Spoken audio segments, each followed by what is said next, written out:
You are listening to the NPZ Law Firm Show. Immigration woes, visa serve no's. US and Canadian immigration and nationality lawyers who speak your language. It's the Immigration Hour on Mirchi, brought to you by Nachman Fulvani Zimovchek NPZ Law Group, experts in US and Canadian immigration.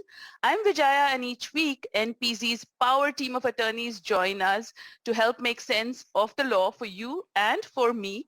David Nachman is founder and managing partner at NPZ Law Group. Hello, David. Hi, Vijaya. Good morning. Namaste, Sasri Akal, Adab, and Kemcho to you. Namaste, David, and so good to have you. And David, there's something called the Doyle Memorandum, and I wanted to know what that was all about.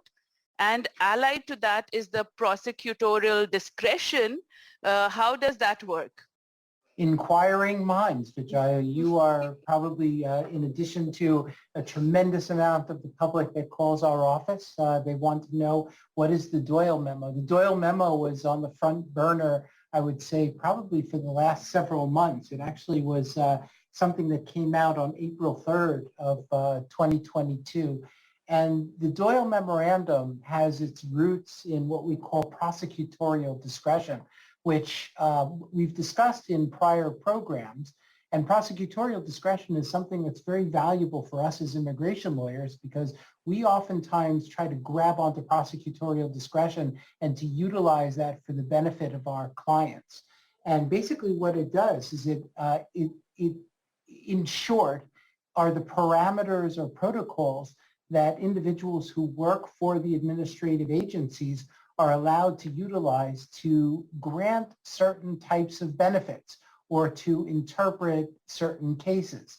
So what where it's used mostly, and especially in this Doyle Memorandum, it lays out a method of analysis for the use of this prosecutorial discretion, and to allow TAs or trial attorneys, who are like the prosecutors in in an immigration case, to administratively close certain cases or to work with us as immigration lawyers to grant certain benefits, depending upon what those benefits might be.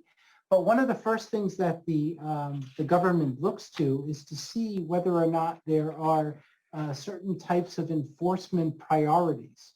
So, for example, what they're going to do is they're going to look to see if the individual, who might be asking for prosecutorial discretion is a threat to national security, or is a threat to public safety, or if that individual if there's a threat to border security.